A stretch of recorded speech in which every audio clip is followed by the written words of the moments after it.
Assalamualaikum warahmatullahi wabarakatuh. Perkenalkan, nama saya Asep Saudi dari kelas 11 4B 15. Di sini saya akan menjelaskan tentang pengujian biaya dibayar di muka. Nah, ada 7 tahapan. Yang pertama, pengertian pemeriksaan akuntansi. Yang kedua, tujuan pemeriksaan akuntansi. Yang ketiga, tahapan audit. Yang keempat, pengertian pengujian biaya dibayar di muka. Yang kelima, contoh soal pengujian biaya dibayar di muka. Yang keenam, tujuan pengujian biaya dibayar di muka. Yang ketujuh, pembahasan dan penjelasan contoh soal. Nah, kita bahas dulu pengertian pemeriksaan akuntansi. Secara umum, pengertian akuntansi auditing secara umum ialah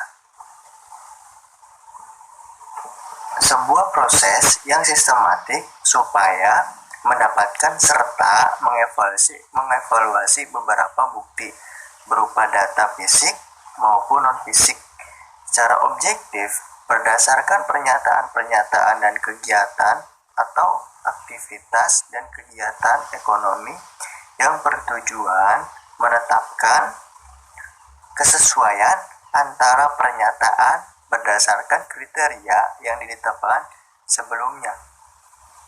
Hasilnya diserahkan kepada pihak yang berkepentingan.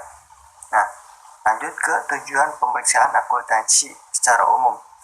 Yang pertama, ada competence. Yang kedua, occurrence. Yang ketiga, occurrence. Yang keempat, evaluation. Yang kelima, qualification. Yang keenam, cut off. Yang kedelapan, disclosure. Nah, lanjut ke tahapan audit ya. Ada 4 proses tahapannya. Pertama itu penerimaan pemeriksaan audit, lalu ke perancangan proses audit.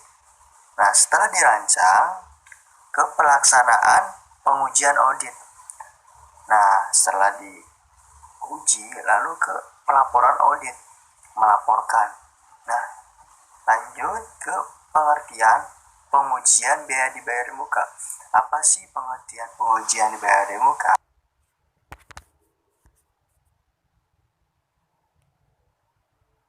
Nah, lanjut ke pengertian pengujian biaya dibayar di muka. Apa sih pengertian pengujian dibayar di muka? Nah, biaya dibayar di muka adalah biaya yang dapat habis terpakai seiring berjalannya waktu. Biaya yang dapat habis terpakai seiring berjalannya waktu. Contohnya, biaya sewa dan asuransi. Nah, contohnya itu biaya sewa sama asuransi. Atau melalui pemakaian. Contohnya perlengkapan. Nah, yang memiliki masa manfaat lebih dari 1 periode akuntansi dan dicatat sebagai aktiva. Lanjut ke tujuan pengujian biaya dibayar di muka. Nah, ada 2 proses. Yang pertama, occurrence dan cut off. Nah, apa sih occurrence dan cut off ini? Meyakinkan bahwa pembebanan biaya yang dibayar di muka memang merupakan beban untuk tahun berjalan dan telah dihitung atas dasar yang dapat diterima dan konsisten dengan dasar yang digunakan periode sebelumnya. Nah, yang kedua ada classification dan disclosure. Nah, apa sih yang kedua ini?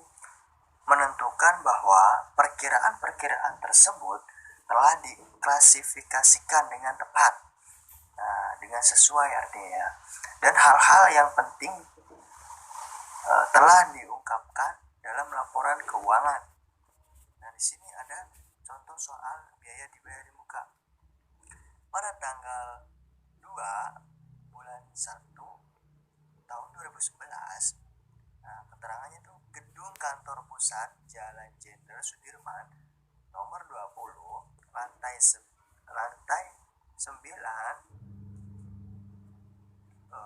KAF 79 Menara Sudirman, Jakarta Pusat untuk 2 tahun, tanggal 1 bulan 1 Januari 2010 dan tanggal 31 bulan 12 2011, nomor bukti PKK 0211, jumlahnya itu 225 juta. Nah, saya ngejelasin satu contohnya aja ya, bahasan dan penjelasan. Nomor 1, gedung kantor pusat, jumlahnya itu 225 juta, 2 tahun, pada tanggal 1 Januari 2015 sampai dengan 31 tanggal 12 2016. Nah, sini sewa per bulan. Sewa per bulan Rp 225 juta dibagi 24 sama dengan Rp 9.375.000. Nah, pada tanggal 1 Januari 2015 sampai dengan 31 bulan 12 2015 sama dengan 12 bulan, sehingga biaya sewa tahun 2015 12 bulan dikali 9.375.000 sama dengan itu hasilnya 112.500.000.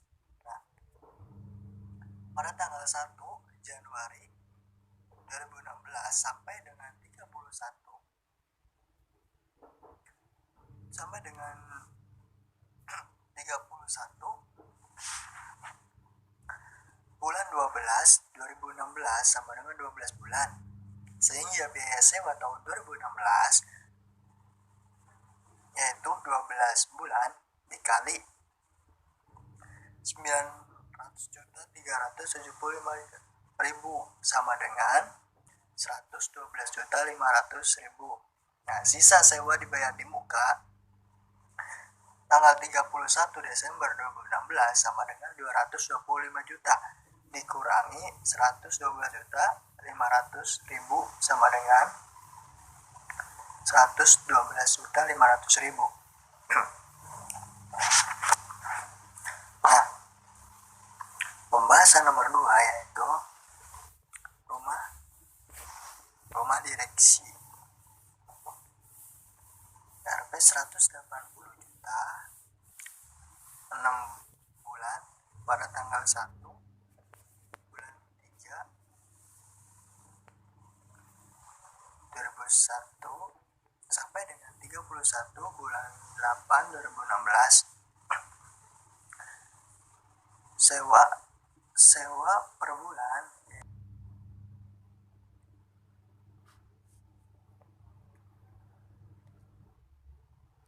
Rp12.500.000. Nah, pembahasan nomor 2 yaitu rumah direksi. Rp 180 juta 6 bulan pada tanggal 1 bulan 3 2001 sampai dengan 31 bulan 8 2016. Sewa per bulan itu 180 juta dibagi 6 sama dengan 30 juta. Lalu pada tanggal 1 bulan 3 2016 sampai dengan 31 bulan 8 2016 sama dengan itu 6 bulan.